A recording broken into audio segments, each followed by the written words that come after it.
Louange à Allah le Tout-Clément, qui ne cesse de nous combler de ses bienfaits abondants, renouvelant des périodes de dotation généreuse afin que sur le droit chemin nous demeurons constants et dans la voie du repentir sincère nous soyons permanents. Je témoigne qu'en toute vérité nul autre qu'Allah ne mérite d'être adoré, l'accueillant des serviteurs repentants, et je témoigne que Muhammad a lui le salut et la paix est son serviteur et son envoyé, l'excellent modèle à suivre en tout lieu et en tout temps, qu'auprès des anges rapprochés, Allah le mentionne élogieusement, ainsi que sa noble famille, ses compagnons bienveillants, et tous ceux qui leur emboîteront le pas sur le chemin de la félicité jusqu'au jour de la résurrection, le jour qui donnera des cheveux blancs aux enfants. Suite à quoi, frères dans la foi, la voie la plus sage est celle de la piété, le respect des injonctions d'Allah en public et en aparté. Quiconque craint Allah, Allah le préservera, et quiconque néglige ses prescriptions sans jamais s'en repentir, il lui ôtera le voile de l'honneur, l'exposera et l'éprouvera. Celui qui se tient devant une porte autre que celle d'Allah, celui qui se tient devant une porte autre que celle d'Allah connaîtra une détresse énorme. Celui qui place son espoir sur les faveurs d'un autre qu'Allah verra son espoir ruiné. Celui qui œuvre pour autre chose que la face exclusive d'Allah aura rendu vaines ses œuvres. Toutes les voies sont sans issue sauf celle d'Allah. Certes, Allah est avec ceux qui font preuve de piété et ceux qui sont bienfaisants. Sourate 16, verset 128. Gens de l'Islam, le temps s'écoule sur nous avec ses levées du jour et ses couchers du soleil, ses victoires et ses échecs, ses bonheurs et ses malheurs. Et certes, cette course irréversible du temps et ses alternances laisse des traces énormes sur l'âme, des blessures et cicatrices, des injustices et manquements qui l'accablent de fardeaux insoutenables, rendant pénible sa marche vers son Seigneur Allah. Ainsi, le chemin menant à la promesse d'Allah lui semble très long. Il a l'impression que la mort est lointaine et que le jugement dernier est lointain. Il se peut même que ce chemin ait été déserté et que les compagnons de voyage à destination du paradis se font de plus en plus rares.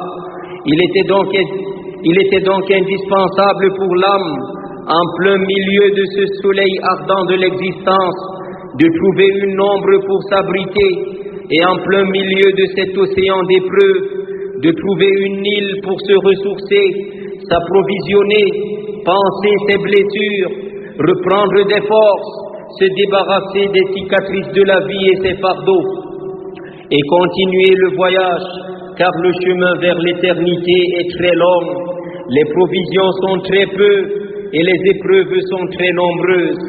Allah, par miséricorde infinie, a donc accordé à ses serviteurs un mois béni, une période de grâce intense, dans laquelle ils s'approvisionnent de foi, s'élèvent dans les hautes sphères de la piété, abreuvent leurs âmes assoiffées, débarrassent celles-ci du fardeau de leurs péchés, par un pardon sans compter, prennent le dessus sur leurs passions et leurs démons, baignent dans la miséricorde d'Allah et emmagasinent des provisions intarissables pour le voyage vers l'éternité.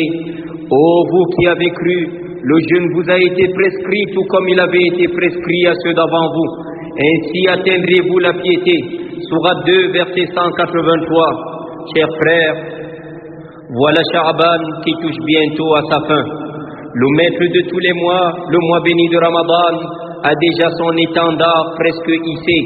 Faites-lui donc le meilleur des accueils, car on ne sait jamais, c'est peut-être la dernière fois que vous le rencontriez.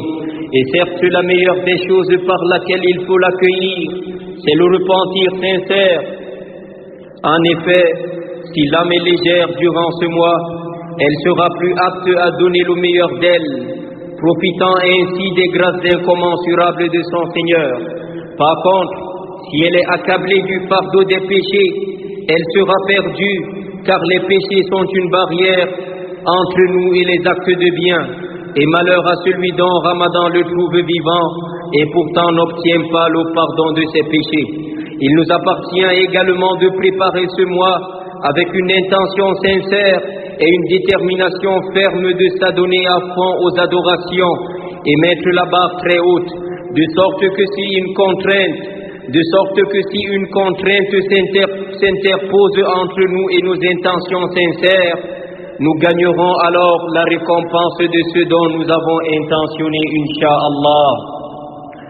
Cependant, chers frères, lorsque vous avez pris une intention ferme de faire tel et tel acte d'adoration durant le mois béni de Ramadan, par exemple de lire entièrement tel nombre de fois le noble Coran, de donner à tel nombre de jeûneurs de quoi rompre leur jeûne, de faire tant nombre de dévotions nocturnes, cachez vos adorations et ne les racontez à personne, car ce qui est gardé dans votre cœur est un secret entre vous et Allah. Nul autre ne le connaît. Même les anges qui écrivent les œuvres du fils d'Adam n'en savent rien, jusqu'à ce qu'Allah leur informe. Si la récompense, on ne l'espère qu'auprès d'Allah, à quoi bon informer les gens sur nos actes d'adoration si ce n'est qu'on aimerait tomber dans l'un des deux pièges du diable? Premièrement, soit en parlant de ces adorations qu'on a la ferme intention de faire, on informe alors le diable de nos projets, car lorsque c'était dans le cœur, ce n'était connu de personne à part Allah. Une fois qu'on en a parlé, c'est connu de tous et surtout de notre pire ennemi, le diable, qui met alors tout en œuvre pour que jamais on y parvienne. Ou deuxièmement, on parvient à réaliser cette œuvre, mais avec ostentation. Pour qu'on en parle, on aura alors fourni des efforts pour rien, et on aura tout perdu, car toute adoration qui n'est pas faite sincèrement pour Allah est rejetée. Allah ne pardonne pas qu'on lui associe quoi que ce soit ou qui que ce soit à son adoration. Aussi l'adoration doit être conforme aux enseignements du messager d'Allah, à lui le salut et la paix. Le mois de Ramadan, c'est le printemps du cœur des croyants, le plaisir des adorateurs, la lampe des vertueux, le bonheur des pieux.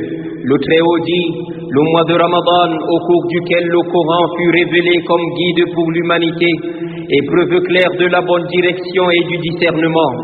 Quiconque d'entre vous est présent dans ce mois qu'il jeûne. Sourate 2, verset 185. Ces journées sont des journées de jeûne. Ces nuits sont des nuits de dévotion. Son emblème, c'est l'écoute, la méditation et la lecture abondante du noble Coran. Sa parure, c'est la bonté, la bienfaisance et la générosité. Le mois de Ramadan nous rappelle la situation de ceux qui sont pauvres et démunis et ne trouvent pas de quoi manger. Ainsi, il nous éduque à la charité. Mon frère, lorsque tu constates que certains frères restent à la mosquée après la prière de Maghrib, ce n'est pas parce qu'ils veulent rester dans cette mosquée, mais c'est parce qu'ils ne savent pas où aller et n'ont pas de quoi manger. Apprenons à ne pas gaspiller dans le mois de Ramadan et à partager, car sinon on n'aura rien compris du mois béni de Ramadan. C'est le mois de l'exaucement abondant des invocations. C'est le mois de l'exaucement abondant des invocations. Invoquez donc pour vous-même, pour ceux qui vous sont chers, pour ceux qui nous ont dévancés dans l'au-delà, et pour la Ummah.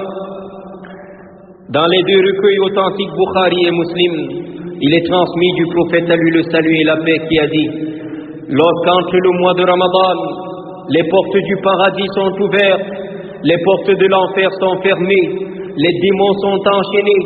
Il dit aussi à lui le salut et la paix: celui qui jeûne le mois de Ramadan avec foi et espoir, ses péchés antérieurs lui seront pardonnés. Celui qui se tient en dévotion nocturne durant le mois de Ramadan avec foi et espoir, ses péchés antérieurs lui seront pardonnés. Celui qui se tient en dévotion nocturne durant la nuit du mérite, Laylatul Qadr, avec foi et espoir, ses péchés antérieurs lui seront pardonnés.